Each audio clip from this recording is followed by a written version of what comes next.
Estoy aterrado aquí escuchando tantas mentiras, porque yo les voy a dar los datos que son comprobables de lo que está pasando en este gobierno. El primero es que aquí sí hay una democracia. Bueno, en construcción, entendiéndose que podemos tener una democracia cuando todo el mundo tenga 3 platos de comida al día en la mesa, y hoy no los tiene. Comparto con Claudia López su visión y su diagnóstico sobre la desigualdad en Colombia, que en últimas es la raíz, digamos, la causa de la criminalidad y de la violencia en Colombia. Los grandes grupos económicos están estimando que el crecimiento de Colombia, que se revela mañana del primer semestre, es de 3,2% del PIB, y esto es un punto por encima del promedio de Latinoamérica. Latinoamérica está creciendo al 2,2% y nosotros estábamos creciendo al 2,7% en el primer trimestre, y mañana que sale el dato va a ser de 3,2% el crecimiento de nuestro país, lo que a ustedes les puede dar una... Oiga, ¿y usted por qué sabe ese dato, Gustavo? No, lo dijo Corficolombiana. Y en portafolio salió el dato. Bueno, entonces sí es un país que está creciendo. Hoy uno de los grupos más importantes, 3 grupos muy importantes han reportado utilidades históricas, las más altas de la última década en Colombia. Uno de ellos es Nutresa y otro el Grupo Éxito. Sí está creciendo Colombia, sí hay libertad de empresa en Colombia. No se ha expropiado a ningún colombiano, que era un relato de campaña. Viene a acabar con Colombia, convertirlo en Venezuela, a expropiar a todo el mundo. Ese era el relato de campaña. Hoy les puedo decir que estamos haciendo la reforma agraria más grande de toda la historia en Colombia. Se han entregado 660.000 hectáreas de tierra a los campesinos, y toda ha sido comprada a precios comerciales a los poseedores de la tierra. No se ha expropiado 1 centímetro de tierra, que eso es lo que haría un gobierno comunista, como dicen que somos, incluso a valor comercial, no por el valor que aparece en el avalúo, que es un avalúo totalmente desactualizado, porque aquí los terratenientes pagan muy poquitos impuestos, y de ahí se deriva parte de nuestra desigualdad. Otro dato que tengo que decirles es que el presidente Petro entrega el poder el 7 de agosto del año entrante. Si no, no sería yo candidato. Sencillamente nos diría: tranquilos, no hagan campaña, que yo me voy a quedar. Y ahí incluso ha exigido que tengamos una consulta interna, los partidos progresistas, para que elijamos a su sucesor. O sea, aquí les puedo garantizar hoy, el presidente entrega como debe ser, eso no es ninguna virtud, sino como lo manda la Constitución, entrega el poder en 2026, el 7 de agosto. Ahora, sí hay problemas en Colombia, muchísimos. El mayor problema que tenemos es el narcotráfico. Entonces, como decía el señor McNamara, alguno de nosotros va a ser el presidente, o de pronto tal vez otra persona. Cualquiera de los que elijamos acá, cualquiera, elijan al que quieran, en 4 años estamos hablando de lo mismo, y en 8, y en 12. No hay posibilidad de acabar la guerra en Colombia si no se regulan las drogas. Y Estados Unidos ha dado un paso importante, que fue la regulación de la marihuana en algunos estados. Personalmente yo me llevé, porque presenté ese proyecto cuando fui senador al Congreso de la República para regular la marihuana. Y como había unos senadores opositores, les dije: se dejan invitar a Denver, y yo mismo les pagué el pasaje. Y los llevé a 7 senadores y senadoras y representantes, los llevé a Denver, Colorado, y los senté con el alcalde de Denver, Colorado. Nos sentamos en su casa. ¿Y qué les dijo el alcalde de Denver, Colorado? 3 datos que son irrefutables y ustedes los deben conocer, y si no los pueden preguntar, porque yo aquí no estoy hablando sobre mentiras, sino sobre datos. Dijo: bajó la criminalidad en Colorado, porque la criminalidad se fue a los estados donde la marihuana no es regulada. Palabras, y las tengo grabadas, del alcalde de Denver. Segundo, bajó el consumo infantil, porque el Estado no le vende a los niños. El jíbaro, como les tradujera ya, el vendedor ilegal sí le vende a un niño, porque a él no le importa la edad, sino el dinero. El Estado no le vende a los niños. Los llevé por los dispensarios, donde incluso vimos personas entrando, comprando su dosis de cannabis, le exigen el ID para comprobar que tiene la mayoría de edad, y eso también pasó. Y tercero, tiene Colorado un superávit, en ese momento, creo que fue hace 3 años que fui con ellos, de 150 millones de dólares. Él dijo, somos de los pocos estados que tienen superávit económico por cuenta de los impuestos que estamos recaudando por la marihuana. Entonces, mi reflexión es, ¿por qué allá pueden hacer de la marihuana un negocio, regularla para que el consumo no sea disparado? Perdón, ese dato también tienen que anotarlo ahí.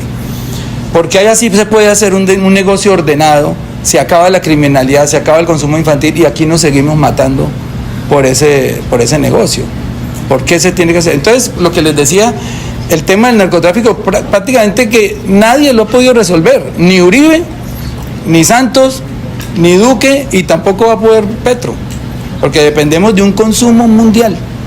Y aquí, como lo dijo Claudia, tenemos una desigualdad tan profunda que aquí hay más de 300 municipios de los 1.114 que tiene Colombia, donde no hay economías legales. No hay una sola economía legal en esos municipios. El joven nace y ya está condenado a ser criminal. O se mete a la guerrilla, o se mete al paramilitarismo, o se mete al narcotráfico, o a la extorsión, a la minería ilegal, o a sembrar coca. No hay economías legales en 300 municipios de Colombia. Entonces, ¿qué le podemos pedir a estos jóvenes?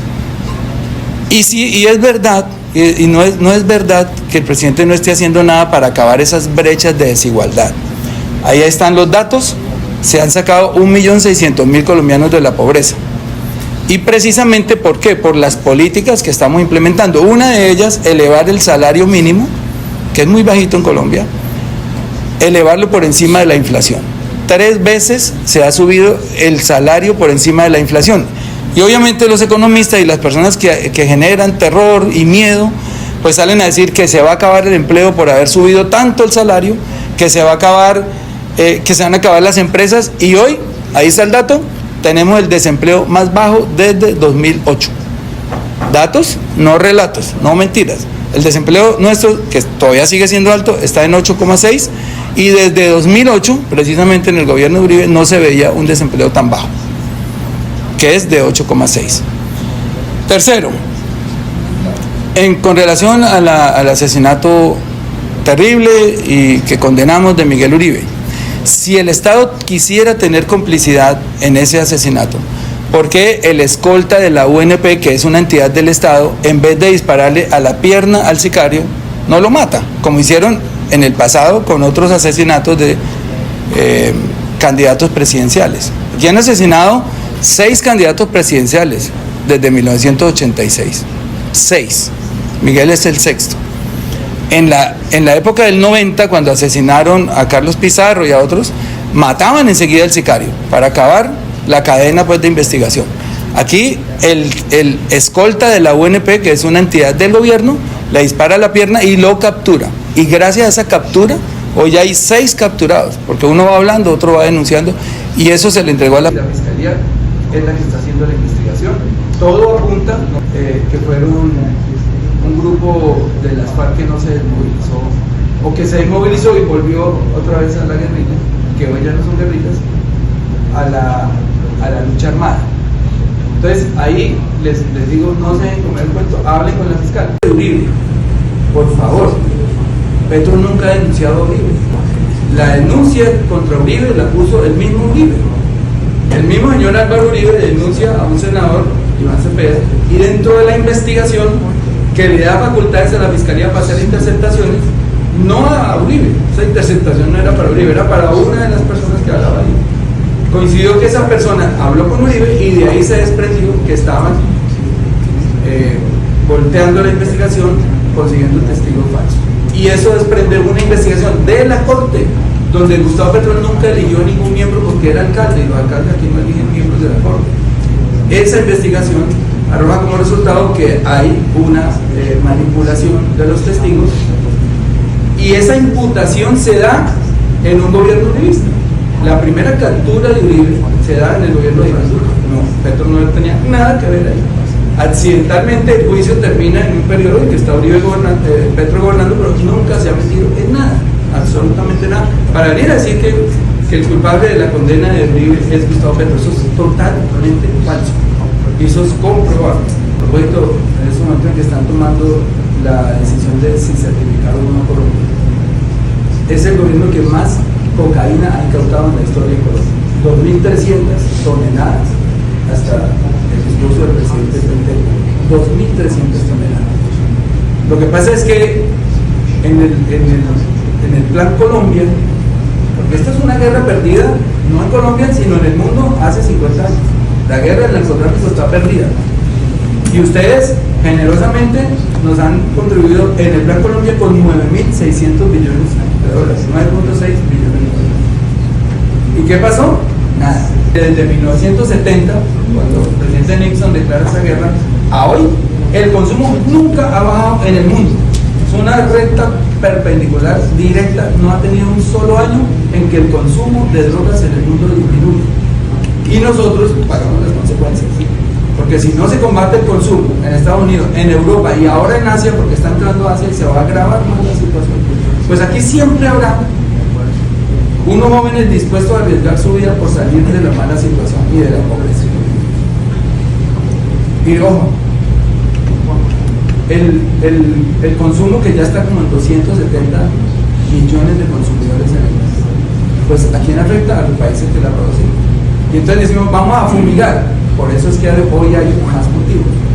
Y la fumigación está investigado, empezó en Putumayo, en el Plan Colombia, había 15.000 hectáreas de coca en ese momento en Putumayo, fue exitosa, se redujeron a 3.000 hectáreas, ¿y qué pasó? Se fueron para Nariño. Es que por fumigar usted hoy un cultivo de coca no se acaba el narcotráfico. Ellos buscan otro pedazo de selva, deforestan y siembran allá, porque el consumo y la demanda está ahí. La demanda está intacta. Y entonces, ¿qué pasó en Nariño? 44.000 hectáreas de coca. Después de que fumigaron en Putumayo, se fueron a fumigar a Nariño. Exitoso. ¿Qué pasó después? Se fueron al Catatumbo. Ustedes pueden fumigar donde quieran y la droga los cultivos se trasladan a otro sector. ¿Por qué? Porque hay una demanda. Eso es un principio de la economía. Hay una demanda muy grande. Y como les dije, siempre habrá quien esté dispuesto a entregar su vida por un negocio tan fabuloso. Entonces, en el caso de la senadora y de Vicky, que es un modelo que se puede fácilmente volver a tomar, que es el de la mano fuerte, el de la intervención militar para acabar esos fenómenos. Pueden ser exitosos, no digo que no. O el nuestro, que es dialogar, puede ser exitoso. El día que dialoguemos y los desmovilicemos, o el día que ellas los sometan, están naciendo otras 100 bandas. Al otro día nacen otras 100 bandas. Entonces, de nunca acabar. Porque nosotros desmovilizamos las guerrillas y nos sentamos y los mandamos al Congreso. La senadora Cabal y yo fuimos compañeros de ellos. Y ahí estaban los 5 senadores juiciosos, eran exguerrilleros, habían cometido muchos. Cualquiera de nosotros podría ser exitoso en esto, pero abajo van a nacer más bandas criminales, porque la demanda de cocaína está intacta y llegan aquí a comprarla y ahora es un multicrimen. ¿Por qué se ha disparado la extorsión en Colombia? Porque ellos ya son bandas criminales y como ahí la intervención ha sido exitosa, se han decomisado, ya les dije, 2.300 toneladas de cocaína, pues se van a la extorsión. Y cuando sube el precio del oro, se van a la minería ilegal. Son bandas ya criminales muy establecidas con armas, ejércitos completos, que son muy difíciles de combatir. Entonces yo lo que quería decir es, con estos datos, en resumen, Colombia está creciendo más que Latinoamérica. Aquí no se ha expropiado a nadie, las empresas están creciendo, se le ha puesto más dinero a los trabajadores en el bolsillo, subiendo el salario mínimo por encima de la inflación. Hay una democracia, el presidente Petro entrega el poder el año entrante, nunca ha dicho que se quede, porque es que va tejiendo por ahí sobre el relato, y nosotros, por eso estamos en carrera presidencial para tratar de suceder al presidente. Gracias.